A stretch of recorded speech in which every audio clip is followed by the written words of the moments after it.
Oi, pessoal, tudo bem? Eu vim para apresentar para vocês, para aqueles que ainda não conhecem, nunca ouviram falar, o Oscar Wilde, tá? Só para a gente ter uma ideia, assim, bem geral, de qual é a época desse escritor, quem é ele, de onde ele veio, algumas características de personalidade, do tempo dele e principalmente alguns pontos da obra dele que eu acho legal vocês saberem antes de ler o conto, tá?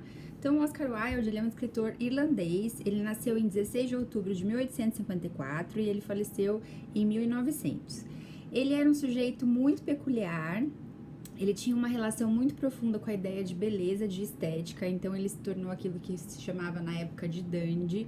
Ele era um homem muito bem arrumado, que se vestia muito bem, procurava se apresentar sempre da melhor maneira. Ele tinha um jeito muito bonito de falar, de contar histórias, de se comunicar com as pessoas. Então, assim, ele sempre se tornava a alma das festas, dos eventos sociais que ele ia, porque ele realmente era uma figura muito bonita de se ver e muito interessante de se ouvir, né? Ele sabia que ele era especial, ele não tinha falsa modéstia, né? Ele dizia que ele não tinha nada a declarar além da genialidade dele. E realmente ele era um gênio, principalmente na área da literatura, né? Ele era filho já de uma poetisa nacionalista irlandesa, ele estudou no Trinity College lá da Irlanda, depois ele foi para Oxford, ele participou de um movimento artístico chamado esteticista, né, que falava da arte pela beleza, da importância da arte não como uma utilidade pública ou como uma forma de militância, seja política, seja religiosa, mas da arte pela arte. Ele se casou com a Constance Lloyd, ele teve 2 filhos, ele era muito respeitoso com a esposa até certo ponto, ele tinha a paixão por esses 2 filhos, mas o casamento deles acabou de uma forma muito dramática. O Oscar Wilde ele foi processado por homossexualidade, pela família do próprio amante, ele tinha essa questão na vida dele e ele foi muito injustiçado, na verdade, porque enquanto ele tinha muito dinheiro, ninguém se importou com a relação dos dois, mas a partir do momento que ele não dava mais dinheiro para o amante, ele acabou sendo processado. E na época, na Inglaterra, eles tinham a homossexualidade como um crime, então ele cumpriu 2 anos de trabalhos forçados. E depois que ele saiu da prisão, ele realmente estava com a saúde muito debilitada e ele morreu em pouco tempo num exílio na França, né? Então ele acabou perdendo a esposa e a família por conta dessa história.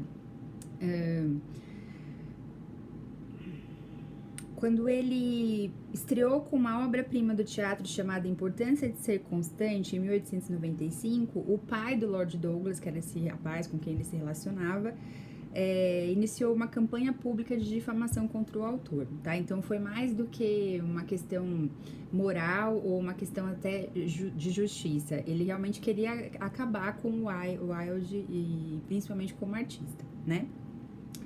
Bom, falando dos contos dele, o Príncipe Feliz, ele faz parte de uma coletânea que foi escrita entre 1888 e 1891. O Wilde ele é considerado um dos melhores autores da língua inglesa pela qualidade da linguagem, pela sofisticação com que ele faz uso da arte poética na prosa, né, nos contos aí, nas narrações. Ele era um exímio contador de histórias, então ele encantava as pessoas, não só pelo jeito que ele escrevia, mas também pelo jeito que ele narrava as histórias, ele adorava contar histórias, né? E, como eu falei pra vocês, ele escreveu esses contos nesse período. Os contos dele têm uma pegada de recurso de contos de fadas sempre. Ele dá vida humana a pássaros, a juncos, a outros animais, né? Até a estátuas.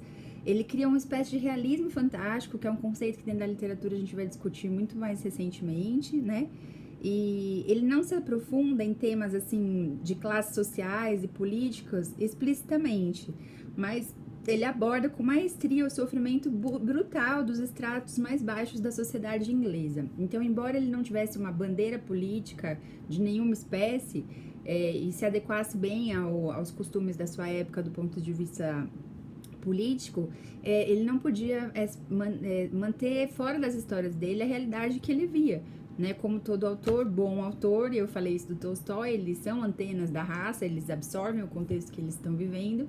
Então essas coisas da questão da desigualdade social muito acentuada que existia na Inglaterra na época dele, ali no século XIX, início do século XX, vai aparecer nas histórias dele de uma forma muito bem trabalhada. Ele também tem umas coisas de humor, de sátiras e críticas leves aos costumes ingleses nos trabalhos dele, né? E ele sempre vai falar da futilidade da nobreza e da miséria daqueles que não são nobres, né? Ele evidencia intrigas, superstições, crendices do povo, traições. Na real, nos contos de fada do Wilde, os príncipes e princesas nunca são felizes para sempre, tá? Então, são contos de fada que tem o seu fantástico, que tem o seu brilho, que tem o seu encanto. Vocês vão ver o Príncipe Feliz, é linda a história. Até porque em muitos contos ele faz metáforas de aspectos do cristianismo, da nossa concepção de salvação, de misericórdia, de graça. Vocês vão ver isso, o Marcos vai explicar mais pra gente a respeito desse lado na semana que vem. Mas são contos bastante realistas, né?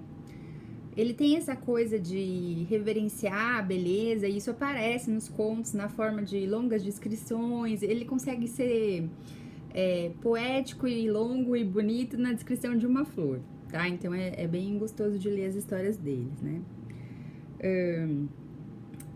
O Wilde, por conta dessa questão da aparência, que para ele era muito importante, da beleza, a questão do espelho e da imagem vai aparecer em várias obras, principalmente no Retrato de Dorian Gray, né, onde ele fala lá de um rapaz cuja alma é aprisionada num quadro, e ele vai criar essas ideias de simulacro entre o homem e seu retrato, entre o espelho, no caso de outra história, né, sempre vai aparecer a questão da imagem e do especular no trabalho dele. Existem para adultos 2 livros que eu recomendo muito. O De Profundis, os 2 foram escritos na cadeia durante o período em que ele ficou preso. No De Profundis, ele vai tratar da relação dele com Deus e da conversão real dele ao cristianismo. É lindo esse livro, eu até chorei quando eu li. É de uma profundidade, de uma verdade, de uma alma sendo transparente diante da sua própria miséria, sabe? Então é bem interessante para quem gosta de ler, uma pegada grande. E tem o Balada do Cárcere, que ele vai tratar do relacionamento dele com esse rapaz, que é um livro que ficou proibido durante um bom tempo, hoje em dia as pessoas leem livremente, que vai tratar das agonias de um relacionamento amoroso e de como ele se sentiu traído diante de tudo que aconteceu e tal, né? Então, assim, leiam aí O Príncipe Feliz.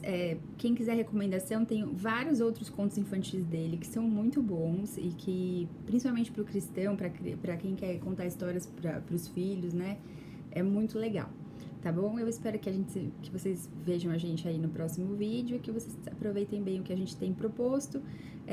São só sugestões, gente. Ninguém aqui quer ser crítico literário, embora eu tenha essa formação. Ninguém aqui quer convencer vocês a nada. É mais assim, sugerir boas ideias para entretenimento, para crescimento cultural, para ampliar um pouco o nosso universo, nossos horizontes, principalmente porque a gente tem tido bastante tempo em casa e às vezes a gente fica um pouco cansado da rotina, um pouco exausto das mesmas coisas, né? Então eu acho que eu gosto quando me indicam coisas interessantes, né? E eu tenho recebido inclusive sugestões de vocês que assistem os vídeos e falam: Dani, assiste tal série, fala sobre tal livro e tal. E eu tô achando isso muito legal.